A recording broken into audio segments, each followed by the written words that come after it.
is the Audiotastic Podcast with your host, Jeff Knight.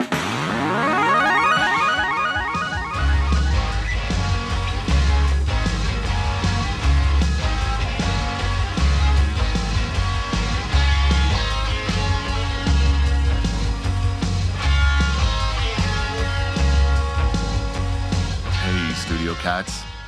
Today, we're going to grapple on and rappel into the depths of your soul, the place where creativity resides, searching for that elusive courage achievement that will transform you into the hero of your story. I've seen fear and doubt eat away the confidence of many potential great creators and ruin the lives of more than a few, but it doesn't have to. So let's journey into the land of artistic courage. There's a personality trait that most creative people share. It's what enables them to follow their vision, explore new possibilities, and break new ground with their art. That trait is courage. You could say that creativity takes courage, but I think it's more accurate to say that it's originality that takes courage. It doesn't take much courage to create a bunch of more of the same types of things, but it takes quite a bit to create something new and unique. And I say that not because creating things in and of itself is a courageous thing, because it kind of isn't. People create stuff all the time. But to create new, unique, and possibly unusual things puts the artist in a potentially vulnerable position of opening themselves up to the disheartening feedback of anyone who doesn't like what they've produced.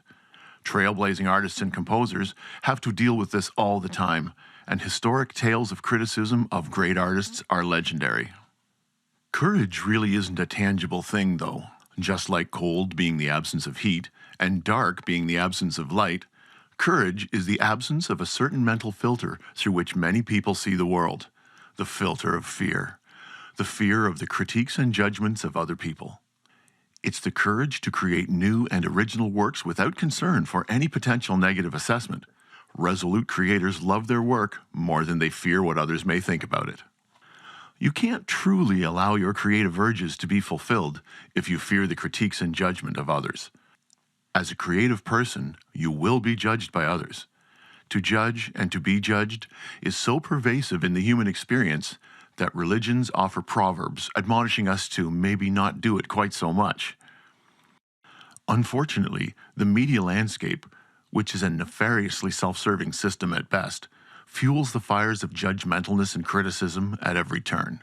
Why and how it does this is a topic for another time, but needless to say, shows that encourage you to judge others are inescapable. Whether it's a talent show or a fake court case or even just the news, the mainstream media continually encourages us to love and agree with some people and hate and disagree with others. Now, everyone has their own sense of what they like and dislike based upon their own tastes and experiences. Beauty, after all, is in the eye of the beholder. But there are some people, and it's almost always either participants in the artistic community or those who want to be part of it, that need to take it a step further and inflict their self-righteous or self-serving judgments upon others, as if those opinions were indeed objective facts to be taken seriously. It never ceases to catch me off guard when I hear a criticizer offering their helpful advice to someone with that thinly veiled condescension so pervasive in the arts community. If you have people in your life who do this, don't fall for it. They're just grinding you into the ground to make themselves feel superior. The ability to observe without evaluating is the highest form of intelligence, wrote Jiddu Krishnamurti, to which I would add, the ability to be entertained without judging is the highest form of compassion for the performer. And I say that because to show true compassion for others and judgment-free acceptance of their work is a high ideal for sure, but it's an ideal worth pursuing. I include you as an artist in that call for compassion because I oftentimes run across people who really want to achieve some artistic or musical result, but can't because they are emotionally stuck, as if hearing only the voices of criticism and condemnation in their head. Invariably, they will project their own pain outward to the works and efforts of others, using criticism of someone else as a proxy for the disappointment they feel within themselves. Hatred of others is very often hatred of self. In this sad transaction, there is no compassion for self, and by extension, no compassion for others. They take no joy in the life of authenticity and find little to no entertainment value in any of it. And that's my point about uncritically partaking in entertainment offerings. Let me tell you a little story about something that happened to me. Back in the late 1980s, I played a show where there was this old dude at the back of the room making some noise. He was really thin and wore the same clothes he'd been wearing all day at his work as a janitor. There were around 50 or 60 people at the show that night in the local venue, and this old fella, grinning and enjoying a glass of draft, was so happy about the music we were playing that he pulled a set of spoons out of his coat pocket and started crickety-cracking them along with us. At first I didn't know what to make of this, but I could see from the stage how happy he seemed to be, and he was keeping good time, so I just let him continue on. At the end of the song, I asked him his name, and he yelled out, "Al!" And I got the audience to give a round of applause for Mr. Al on the spoons. They all thought, for the most part, that it was kind of fun and heartwarming. I asked if they minded if Al continue, and most of them just shook their head and applauded some more. So Al got his day in the sun, and the evening went splendidly. Now, as a musical instrument, the spoons don't fit everyone's tastes or sense of entitlement. After my set, some musician friends of mine took me aside and, as was the saying of the time, reamed me out for daring to mess with their entertainment experience. They were, as they said, paying good money for drinks and music and felt ripped off by old Al and his wretched percussion device. And they told me in no uncertain terms that I was being thoroughly unprofessional for not insisting that he either stop or leave, saying, "That's what I'd do. I wouldn't let some old drunk mess up my show." They had no compassion for Mr. Al, or his musical offering, or for my artistic decision to let him jam on. The revealing part of all of this relates back to judgment as a proxy for one's own inability to produce their own artistic creations.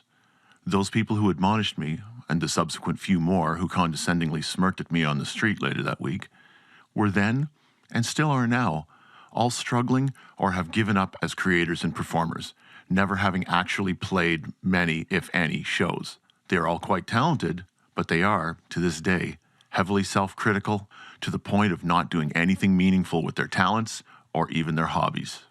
On the other hand, the rest of the audience, for weeks, talked about how much fun they had and how I was a good sport for letting old Al have his night. And that's the moral of this tale. Courage in the face of my detractors gave me an understanding and insight that enabled me to grow as a person and as an artist. Did that criticism hurt? Hell yeah. They were acquaintances and musical contemporaries. Did I survive the onslaught? Well, of course I did. I grew up in a far too far-right conservative backwater town where every musician friend I had hated most everything I did. I was just a lad, so I took it all to heart because I thought they knew what they were talking about. Turns out, in hindsight, they did not. But still, it made me focus intensely on my craft. Today, I'm a happy recording artist with a nice little studio and a small record label. And my critics? One of them recently told me that they're hoping for a slip and fall accident at their workplace so they can get on disability. Criticism hurts, but not nearly as much as falling down an icy metal staircase. The sources of harsh words of judgment and criticism must be evaluated for their merit. Critics can only hurt you if you dwell on them and let their questionably motivated analysis consume you. That's the real takeaway from these experiences. Criticism in the arts community is almost always unhelpful because it is hardly ever justified. Personal taste masquerading as objective insight is almost always a power play. They want to rob you of your courage and determination so you can feel the same sting of failure that they feel. You act meaningfully when you create, so why not act meaningfully in all aspects of your life?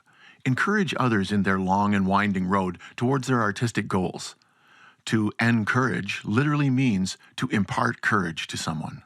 All success in life requires courage. The courage to take chances and break new ground in your works in the face of naysayers, and the courage to follow your heart, to follow your dreams, and to carpe those diems of opportunity that come your way. And when you let your light shine, it may attract detractors like moths to a flame, but it can also brighten up the lives of others. And when other artists, or anyone in your life for that matter, offers you a chance to partake in their works, don't harsh their buzz. Be supportive of the path they're on and grateful for their efforts, and grateful that they have chosen to share them with you, regardless of whether or not their artistic offering is your cup of tea or not. So, to wrap it up, I'll pass on this bit of wisdom my Nana offered me as a lad. Don't give someone the single finger of judgment. Give them the whole hand of encouragement. Well, there you have it. In your hero's journey of artistic development, you'll often need to battle the dragons of negativity if you want to bring home the treasure of positive outcomes that will give you the true belief in yourself that maxes out your stats and is essential in the game of living the artistic life. Defeating the negative voices of doubt and criticism is an achievement worth pursuing. That's it for this week. Stay tuned for another Audiotastic episode in 2 weeks. Until then, please subscribe to my channel and hit the notification bell to get automagically notified as soon as it comes out. In the meantime, if you want more interesting content, including music, guitar riffing vids, tips and tricks, and a lot more comedy and insight, please subscribe to my Substack. It's fun and it's free. I also have started a Bandcamp page. I've released 22 albums so far, and as I remaster them, I'm putting them up on Bandcamp as I go. There's 6 albums on there so far, and I think you'll dig them. Again, they're free to listen to in their entirety. All this great content is yours for free just by following the links in the description of this video. Thanks, everyone. So, until next time, this is Jeff Knight saying, you only fail when you quit. The courage to continue is the real success.